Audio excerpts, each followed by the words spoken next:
Кешірімді болсаңыз, таза жүрекпен ұйықтайсыз.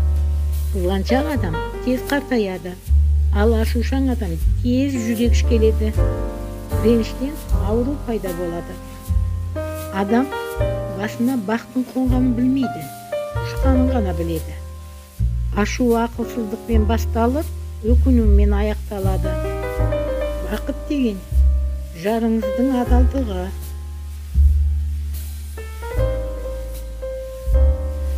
Ақымақтар біреудің кемтігін жіпке тізіп жүреді.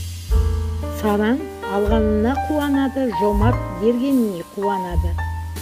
Бірінші болып кешірім сұрау әлсіздікті білдірмейді.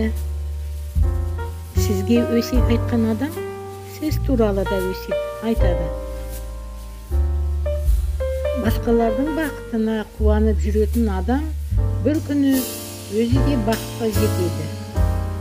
Осы видео ұнаса, каналға тіркеліп лайк басаңыз, ой-өрістеріңізді жаза кетіңіздер.